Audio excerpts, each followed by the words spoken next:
Doesn't anyone want to get a hit in the American League Central?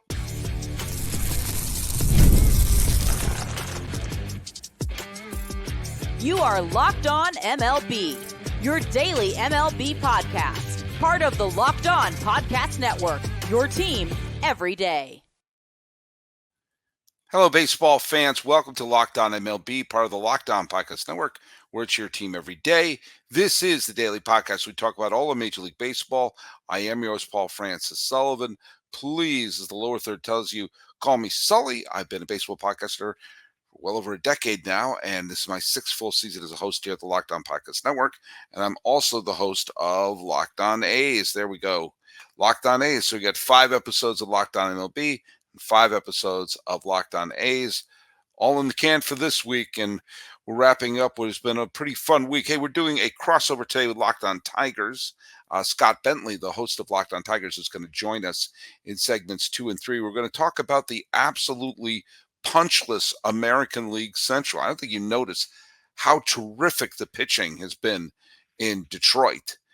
You wouldn't notice because they're not winning any games because they can't hit. They can't hit worth a lick. The Twins aren't much better. They scored 1 run in the entire series against the Yankees. It's a strange part of the year, but we're going to talk. We'll do a little bit of around the horn before we get to Scott Bentley. First of all, I want to just say that today's episode is brought to you by FanDuel. Make every moment more. Right now, new customers get $150 in bonus bets with any winning $5 bet. That's $150 with any winning $5 bet. Visit FanDuel.com/lockedon to get started. Hey, I make up the trivia questions. I don't get them out from a book, but every once in a while I make a mistake, and I made a mistake on the last trivia question where I said, what was the lone National League team that Billy Martin either played or managed for? He only played for them for 6 games in his playing career. Now, John Murphy Jr., Scott Horsemeyer, Jonathan Curran, all pointed out the fact that Billy Martin did indeed play 6 games with the Milwaukee Braves before being shipped off to Minnesota, and then off he went, and then he finished his career. But I made a mistake, and my good friend over at RIP Baseball, Sam at RIP Baseball, pointed that out to me, that he actually played a season with the Cincinnati Reds. And I had forgotten that. I remembered he played for Cleveland and Detroit and Kansas City, but I forgot he was with the Reds. So he did indeed only play 6 games with the Milwaukee Braves, but he also played a full season with the Reds. So I got that wrong, but I have a trivia question for later on today, and I know I got that right. Let's go around the horn a little bit. The Yankees have swept the Minnesota Twins. Schmidt pitched a wonderful game, and the Twins just can't hit. At least they can't hit the Yankee pitching. And the Twins, they could win the Central again, but nobody in that division can hit. And I talk about how it might be time for a team to make a move earlier rather than later because, yikes. The Mets got a much-needed win against the Philadelphia Phillies. It was a 11-inning come-from-behind win, and just what the doctor ordered. Alonso got a home run, and the big plays. They went into extra innings with this game tonight. The Phillies tied it in the 9th inning. Bryson Stott got a game tying single, but JD Martinez got put the Mets ahead for good. Then a wild pitch gave him a much needed insurance run. That was a 6-5 Mets win. Right now, a 500 record would give you a wild card spot in the National League. That's why it's important to stay at least mediocre. Hey, Rafael Devers got a home run, but Kenley Jansen took the loss, and the Rays beat the Red Sox. The Red Sox fell back to 500. The Rays are now 1 game above 500. I think the Rays are starting to get a little healthier. You're going to see their pitching get a little bit better. I think they're going to be just fine. The Pirates are playing in the enigmatic National League Central. They wound up beating the Braves 5-4. And the Reds, the Reds are not off to a great start, but the National League wild card is the third spot in that is going to recognize mediocrity. And De La Cruz, 4 for 4. 4 for 4 with 4 stolen bases. An unbelievable night for De La Cruz, and it was basically a bullpen game going on for the Reds, but it was a final score there 7-2, and the Reds are trying to get back into that NL Central race. And the A's just got absolutely gobsmacked by the Astros. 4-game sweep by Houston, who, well, at least today look like they're back in it. They look like they're dusting themselves off. The A's pitching can't stop anybody right now, and the Astros have now leapfrogged the A's into third place. Only the Angels are keeping the A's out of last. The Astros are on a 5-game winning streak, and the A's are on a 5-game losing streak. And as we record this, we're about to go into a fun weekend of games where the Dodgers and the Reds are going to continue their matchup, as will be the Pirates and the Cubs. The Nationals are going to be playing the Phillies. The Mariners are playing the Orioles, which could be a playoff preview. The Yankees are going to be playing the White Sox, and the White Sox have won some series recently, so who knows? Maybe they're getting a little bit better. Waldron is going to take his knuckleball to the Braves, and the Padres and the Braves are going on. Mets, Marlins, who knows what's happening there. Twins, Guardians, that's going to be a big series for the AL Central. And the Rays and the Blue Jays, 2 AL East teams that are trying to get their act together. The A's are taking their losing road show to the Royals. They used to play in Kansas City. Who knows where they're going to play soon? The Angels and the Rangers, the best thing for the Rangers to get themselves back on track, play the Angels. Astros are going to be playing the Brewers. In the rematch of several World Series, you're going to have Red Sox, Cardinals.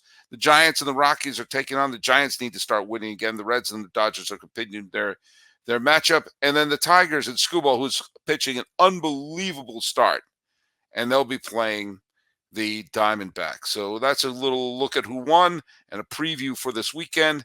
And when we come back from the break, we're going to be talking with Scott Bentley from Locked On Tigers, because the AL Central is very hard to figure out, except for one thing: nobody can hit.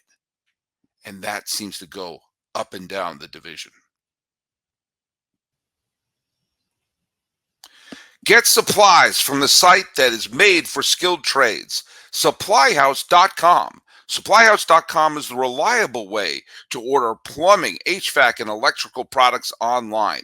Their easy-to-use website is packed with helpful resources and the latest product info to help you get the job done right.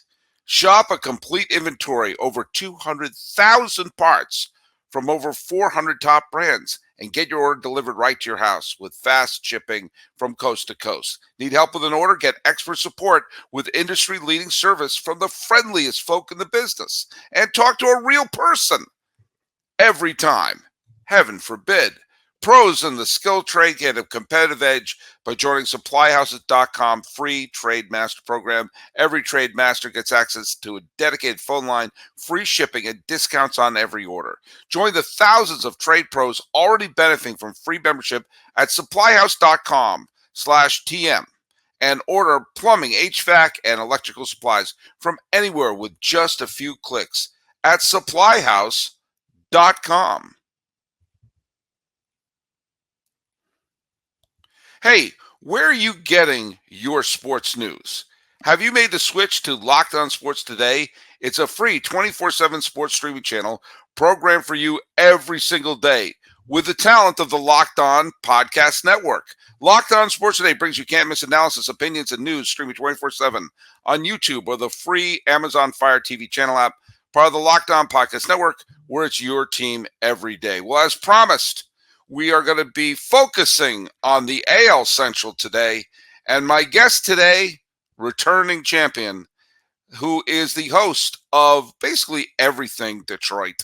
He's Mr. Motown himself. It's Scott Bentley from Locked On Tigers. How are you doing, man? I'm doing well, man. It's I'm trying to think. I think the last time we crossed over would have been like December, maybe. Like, Yeah, so I we did think once so. this off season, but we haven't checked in yet this year. So good to be here. Good to be back. Yeah, no, this is it's interesting. I kind of alluded this in segment one, that going into this year, it was kind of strange to want to pick a AL Central team, because it didn't seem like there was an obvious front runner. Now, I don't know if you remember, before the season began which team I picked to win the AL Central. Do you remember who it I don't was? think I do.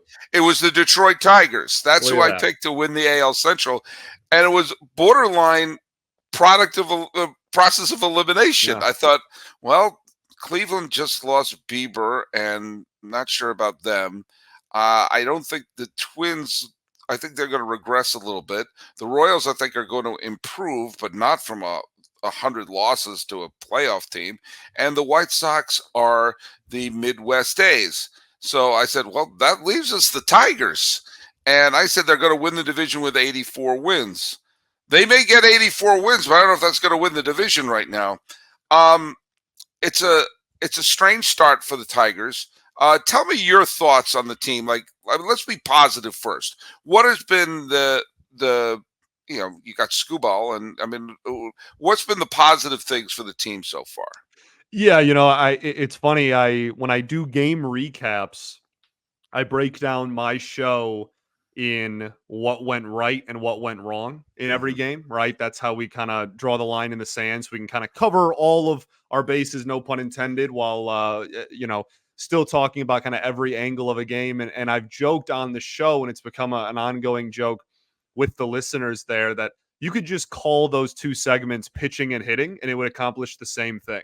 Because pretty much every single game, the pitching has been phenomenal, and this has very quietly turned into legitimately one of the best pitching staffs, bullpen rotationing both combined uh, in the American League, and honestly a top 10 unit in baseball as it stands right now. And the offense is absolutely dreadful. So if we're talking positive, it's all pitching, man. Like the Tarek Skubal, as you mentioned, is somebody who is a really, really hot pick to win Cy Young right now. He's been phenomenal. But Reese Olson is top 10 in ERA. He doesn't have a win yet this year because our offense is dreadful. But he has like a 2.2 ERA and he's winless on the season. So that's, again, kind of a testament to what I'm trying to portray here. Casey Mize has a sub-4 ERA. Jack Flaherty looks completely reinvented. He has a sub-4 ERA and a lot of strikeouts, and his fastball looks kind of more similar to what it was in that 2019 season where he was getting Cy Young votes.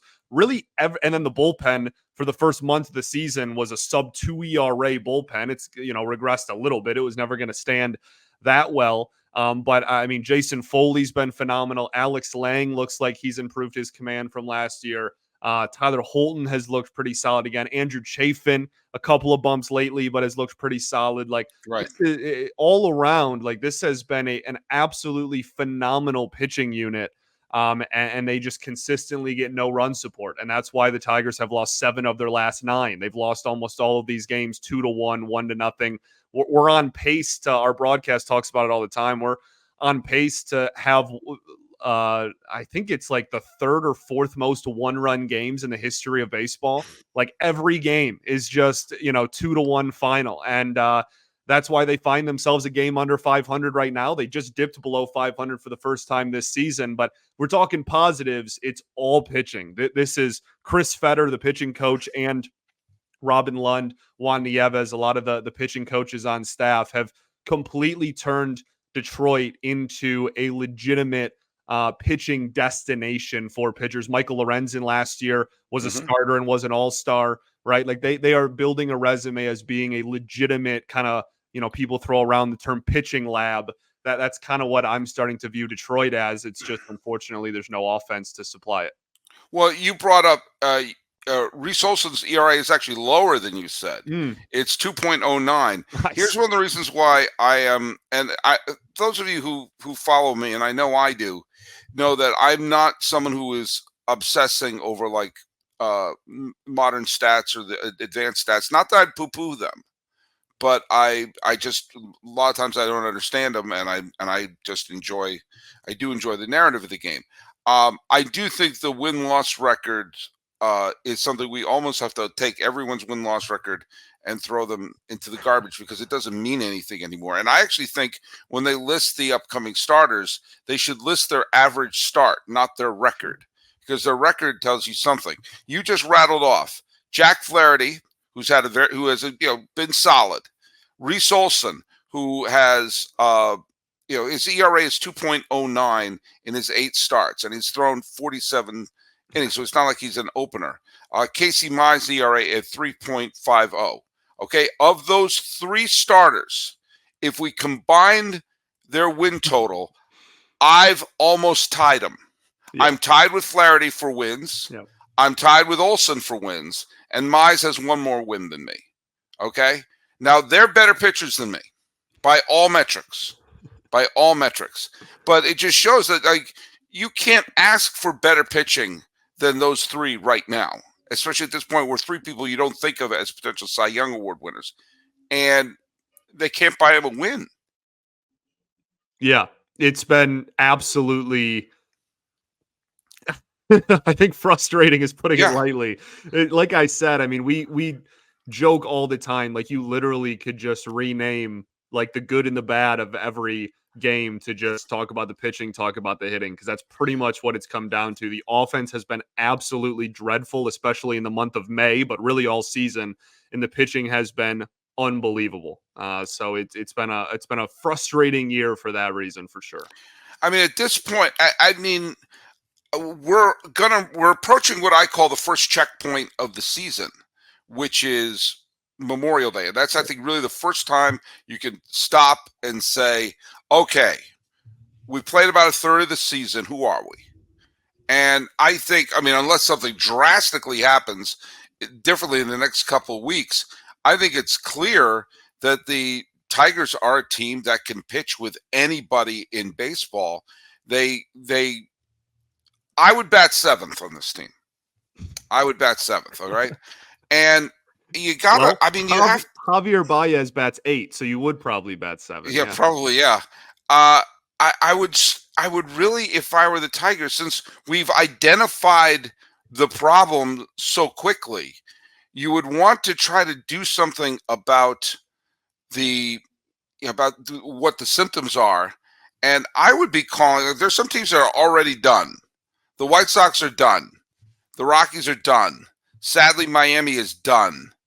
I host Locked On A's. If they keep losing the way they've been doing, they're approaching done territory. And the Angels are pretty much done.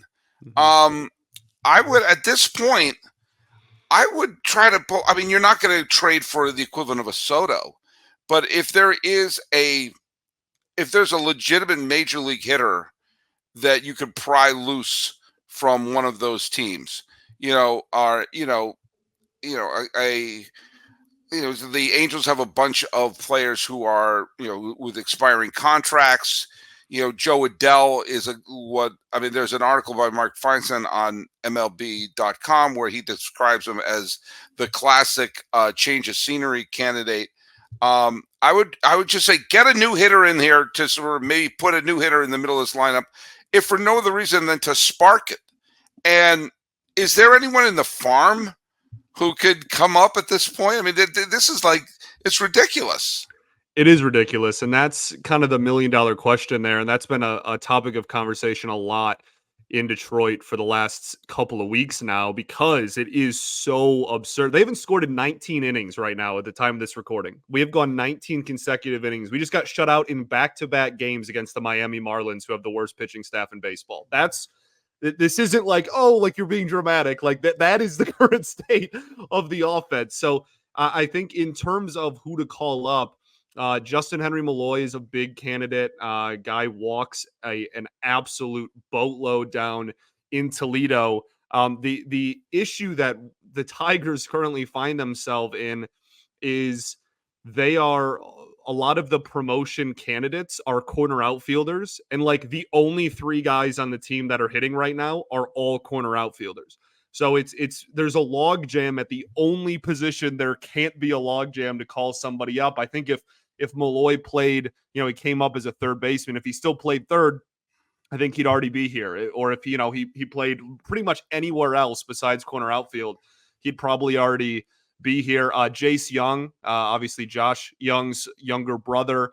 He's a candidate at some point this season. He's been pretty darn solid this year in the minors. But the one thing that this front office has made abundantly clear, and it's to the frustration of many, but you can kind of understand the logic, I guess, as well, is that they are not going to rush a prospect in order to bail out the major league product. They are not going to rush Young if they don't think he's truly 100% ready just because the major league offense is struggling. That is a separate entity in the front office's brain, and that notion is really frustrating a lot of people because we currently have between Colt Keith and Javi Baez is the worst hitter in baseball by pretty much every Yes. stat. Yeah. And he's taking up everyday lineup spots. I mean, the bottom half of our lineup is all OPS is in the 4 and 500s, not like, Yes. like 670. Like, no, like our entire bottom half of our lineup is OPSs that start with the number 4 and 5. That is absolutely maddening. And when we get back, we're going to talk a little bit about the fact that why I think they need that sense of urgency is because, well, they can win this thing. Hey, let's talk a little bit about our friends over at, where is it now? It's FanDuel. Whether you're a Tiger fan, an A's fan, whatever fan you are, let me tell you, if you are going to get your big wins, whether it's a basketball, hockey, or baseball game, it's time to go to FanDuel. It's winner take all time in the NBA Finals and the Stanley Cup Finals. The Detroit Red Wings, not in it. So don't bet on them. But FanDuel is giving you a shot to bring home a win of your own. Right now, new customers get $150 in bonus bets with any winning $5 bet. That's $150 to bet on spreads, money lines, player props, and more. Visit FanDuel.com/lockedon and make every playoff shot count. FanDuel is America's #1 sportsbook.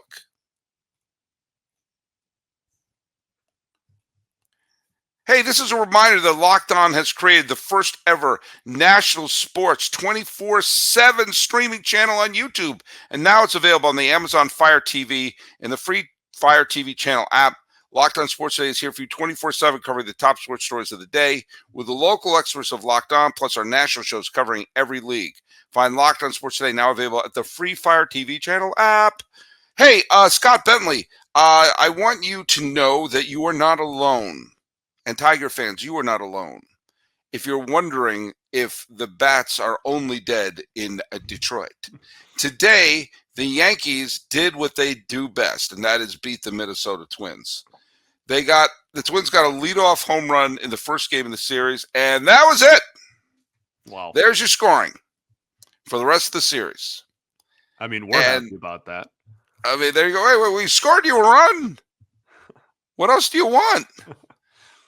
Yeah, that's pretty horrific. And one of the reasons why I believe that the Tigers should just, even if it's a nominal thing, even if it's, bringing a Tommy Pham, to put in that outfield, just maybe it will spark a sense of confidence in the team that, okay, the management's behind us. The management believes in us. This is a winnable division. And while right now, as of this recording, Cleveland is still in first, Cleveland's a flawed team. Kansas City is right behind them. Kansas City lost 100 some odd games last year. And as great as Bobby Witt Jr. is, I mean, this is still, it's not a perfect team. And the Twins, who are up and down and up and down. They started horribly. They went on the big winning streak. Now I think their bats are kind of cooling down. What are your thoughts on this division and why I think the Tigers should absolutely go for it? Because it's sitting there. I think it's sitting there ready for the taking. Yeah, no, I completely agree. And I think that kind of honestly adds to the frustration of why the offense was put in the position it was going into the year. Not that anybody, I certainly didn't think it was going to be as poor as it has been. But the Tigers did not. The only person they added to the offense all offseason was Mark Canha. And no disrespect to Mark Canha, but That shouldn't be your golden ticket, like middle of the lineup bat. He's been hitting 3 for this team because no one else can, right? So like that is, when you look back at the offseason now, and like you said, we're almost at Memorial Day, like you're kind of close to that first checkpoint of the year. Mhm. Well, over here, 40 games is a checkpoint too, because that's what Sparky always used to say. But it's one of those things where you look back and you go, man, like there was no room to add anybody else this winter, right? Like there was no urgency to add, and this wasn't an awesome free agent class, whatsoever, right? There's plenty of flaws in that, but trade opportunities, et cetera, et cetera, going out it and looking at what this offense has been the last 2 years, which is not good, and to just not add to the offense whatsoever because the division is on the table, and it was going into the year, and I absolutely believe that it still is. And for as much doom and gloom as there is in Tigersville right now, because they've lost 7 of 9 and they haven't scored in almost 20 innings, there's still a game under 500 and kind of right in the thick of it. And I expect Cleveland to come down to earth a little bit. I still really like Cleveland this year. I certainly expect the Royals to come down to earth a lot. We play them actually, I think next week, so that'll be a pretty big series. And then, the Twins are unbelievably flawed and have injury problems every single day of the week, right? They can't escape that. So, like, this is absolutely something that's on the table. And I think that has, I was right in line with you. Actually, my prediction preseason was 84 wins. I think it's one of those things where you doing nothing would be a disservice, and actually on my episode literally 2 days ago described it as a waste of great pitching. You Right. cannot look at what the pitching has done this year and just be like, well, we'll build for next year. You would be absolutely doing a massive disservice and wasting legitimately one of the better pitching units in the sport. And I think that would just be, especially with how many injuries there are on the pitching side of thing now, that would be really, really foolish. And it's funny, like the Tigers, in a way, are being the reverse Baltimore Orioles last year. Because last year, I felt that Baltimore had the lineup. Mm-hmm. They won 100 games, but I remember screaming at them, trade for a starter. Trade for they so obviously needed a starting pitcher. Also because they knew they were going to the playoffs.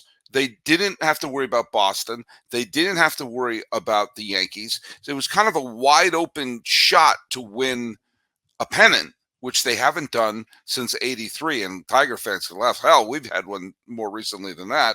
And a World Series title more recently than that. But the fact that they didn't, I said, you're wasting this opportunity. And lo and behold, what sunk them in the postseason, their starting rotation imploded. And the Rangers swept them, and the Rangers went on to win the World Series. Gee whiz. I think if you see that this problem, you could, if you see your gushing blood, grab it, at least a Band-Aid. I mean, if not a full tourniquet, at least slap a Band-Aid on there. I'm going to throw out a weird, modest proposal, okay? Sure. And bear with me on this. The Cardinals, there's a technical term for the Cardinals, and that is they stink. Yeah. And they're a mess. And they're a wreck, and they may have to blow the team up. Paul Goldschmidt's having a terrible year. He's also going to be a free agent. He is a legitimate MVP player when all is well. And he's about to have his contract run out, and he's playing on a team that's basically swamp water right now. And you have seen many instances of a veteran player who, this guy was the MVP. You have to go all the way back to 2022 to see when he was an MVP, to say, hey, look, we're not asking you to give us 154 games like he did when he won the MVP and hit 35 and dot. But can you give us 2/3 of a good season and show the world as you go to free agency, you may have one more payday? I guarantee you it's not going to cost you top prospects. I guarantee you the Cardinals would be willing to dump that for very little. And if you could get 70% of Paul Goldschmidt for was it 2/3 of the season, as opposed to now where it's the 14th caller or whoever else is going to be, in the middle of the lineup. I mean, wouldn't having that just be at least a tiny spark that may, at least, it put a little bit of excitement, a little fire in Goldschmidt's belly too.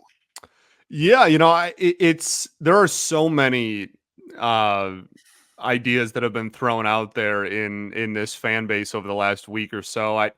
The difficult part of first base specifically, and like you have a DH spot if you really want it, but the difficult part about first base is we have a number one overall pick playing first base that has been dreadful so far this season, right? Spencer Torkelson was a 1-1 and he has just been struggling mightily. They're not going to send him down because he's got to adjust to major league hitting. So yeah, I have something for you here. Sure. I'm going to cut you off.